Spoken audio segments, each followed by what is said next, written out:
Welcome back. अगर आपने how I met your mother देखा है तो टैड मॉस्बी का वो डायलॉग याद कीजिए, sometimes things have to fall apart to make way for new and better things. अगर आपने how I met your mother नहीं देखा है तो आप इतना समझ लीजिए कि कभी कभी कुछ पुरानी चीज़ों को नई चीज़ों के लिए रास्ता बनाए जाने के लिए तोड़ना पड़ता है। कल भारत के ऑटोमोबाइल सेक्टर से एक बड़ी खबर आई। खबर ये कहती है कि फोर्ड मोटर्स भारत से एग्जिट कर रहा है।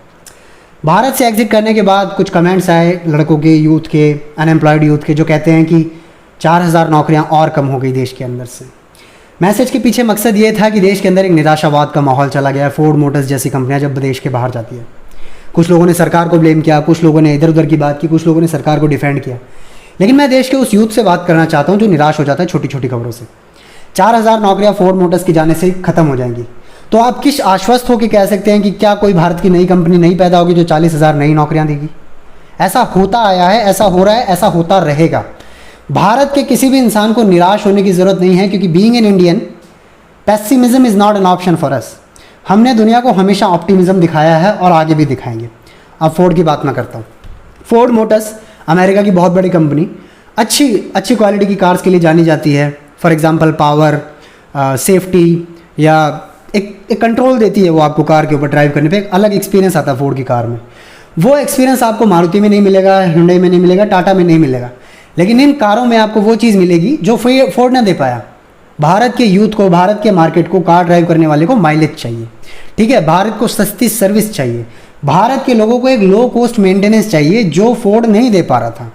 1995 में जब हम 91 में लिबरलाइज हो गए थे दुनिया के मार्केट को, हमने कहा मेक इन इंडिया। आज नहीं, हमने 1991 में कह दिया था come to India and deal with us. तब 1995 में Ford was one of the first companies to invest in India. इन्होंने स्टार्ट किया काम, लंबा चौड़ा काम स्टार्ट किया, और एंड तक ये सिर्फ 2% मार्केट कैप्चर कर पाए। रीज़न मैंने आपको बता दिया। पहला रीज़न माइलेज है, दूसरा रीज़न है कि समय के साथ बदल नहीं पाए, तीसरा ये है कि ज़्यादा अट्रैक्टिव पोर्टफोलियो नहीं बना पाए, ठीक है। टाटा को देखो आप, हर 2 साल में, बल्कि हर 6-7 महीने में एक नई कार लॉन्च कर देते हैं। तो कहने का मतलब ये है कि फोर्ड ने भारत की परिस्थितियों को समझा नहीं और भारत के साथ अपने आप को बदला नहीं। ये मैसेज सिर्फ फोर्ड के लिए नहीं है, ये उन लोगों के लिए भी है जो भारत को रेकलेसली अमेरिका बनाना चाहते हैं, ठीक है। अब आप कहेंगे मैं किसी के विरोध में खड़ा होता हूँ, मैं विरोध में नहीं हूँ, ठीक है। ये मार्केट का उसूल है। अगर आप दक्षिण भारत में काम करना चाहते हैं प्राइवेट कंपनी के तौर पे, तो आप ये उम्मीद नहीं कर सकते कि आप हिंदी में अपने पैम्फलेट बनाएंगे, हिंदी में अपने बोर्ड बनाएंगे, हिंदी में ही कस्टमर केयर रखेंगे और उसके बाद दक्षिण भारत में आके काम करेंगे। ये तकाजा है काम करने का कि जिस जगह रहना वहीं के होके रहना, ठीक है। तो 100 बात की एक बात, जब फोर्ड अपने आप को भारत के मार्केट के हिसाब से मोल्ड नहीं कर पाया, कस्टमर कनेक्शन नहीं बना पाया, हाउस होल्ड नेम नहीं बन पाया, तो फोर्ड जैसी कंपनियों को बाहर जाना बनता है। और फोर्ड ही क्यों, जनरल मोटर्स का शेवरले ब्रांड था वो चला गया। यूनाइटेड मोटर्स बहुत अच्छी मोटरसाइकिल बना के हमारी जो बुलेट है, रॉयल एनफील्ड है, उसको टक्कर देना चाहता था, वो चला गया। हार्ले डेविडसन चला गया। फोर्ड मोटर्स अभी रिसेंटली चला गया। फिएट चला गया। इसके अलावा बहुत सारी ऐसी कंपनीज हैं जो भारत का मार्केट छोड़ के चली गई है, लेकिन हम भूखे नहीं मर रहे हैं, हमारे लड़के काम कर रहे हैं। और इन सब में समझने की बात यह है कि जब एक फोर्ड जाती है तो 5 फोर्ड भारत अपने बनाने में काबिल रखता है। मैं 2009 में एक किताब खरीदी थी जीत आपकी, you can win, Shiv Khera के इंग्लिश में। उसमें उन्होंने बताया है कि जब फोर्ड मोटर्स के मालिक हेनरी फोर्ड को V8 इंजन नहीं मिल रहा था अपने लड़कों की तरफ से, इंजीनियर्स की तरफ से, तो उन्होंने पहले लड़कों को मोटिवेट किया, फिर धमकी दी कि मुझे किसी भी हालत में V8 इंजन चाहिए। वो धमकी के बाद उन्हीं इंजीनियर्स ने उन्हीं चीज़ों के साथ, उन्हीं रॉ मटेरियल्स के साथ वो V8 इंजन बना के फोर्ड को दे दिया, हेनरी फोर्ड को, जो बाद में फोर्ड मोटर्स की प्रसिद्धि का कारण बना।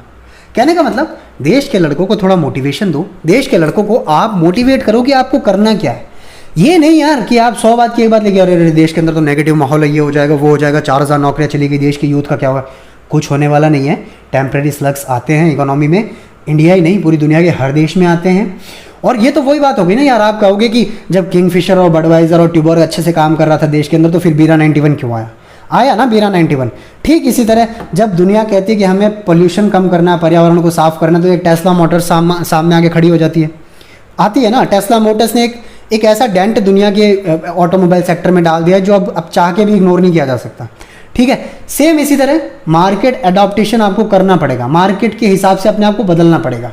जब फोर्ड इंडिया में नहीं बदल पाता है तो फोर्ड जाता है, ठीक है। सेम इसी तरह कोई कंपनी दक्षिण भारत में आकर काम करना चाहती हो तो उसको दक्षिण भारत की भाषा में बात करनी होगी, दक्षिण भारत की ज़रूरत को समझना होगा। और ठीक इसी तरह अगर किसी को 29 राज्यों वाले देश के ऊपर राज करना है तो हर राज्य के हिसाब से पॉलिसी अमेंड करनी पड़ेगी, लोगों की बात सुननी पड़ेगी और लोग जो चाहते हैं वो देना पड़ेगा। अगर आप नहीं देंगे तो प्रॉब्लम होगी। और यही बात, दूसरी बात, भारत से पहली बार फोर्ड नहीं गई है। इससे पहले मारुति 800 2014 में बंद हो गई थी इंडिया में, क्योंकि BS4 के बाद वो जो भारत स्टेज 4 के एमिशन रूल्स है उसके हिसाब से ना मारुति की कार ना मतलब कॉस्ट इफेक्टिव नहीं पड़ रही थी। सेम कार पाकिस्तान में 2019 में बंद होती है। क्यों? क्योंकि वो तब तक उसको चला पा रहे थे। तो ये प्रॉफिट और लॉस का मैटर है, कॉमर्शियल मैटर है। आप इमोशनल होकर मत सोचिए। हिंदुस्तान एक फोर्ड मोटर से नहीं चल रहा है, कई लाखों कंपनियां हम रातों रात खड़ी कर सकते हैं। Only thing we need is motivation. और मैं देश के यूथ को कहना चाहता हूँ, यस वी कैन। जय हिंद।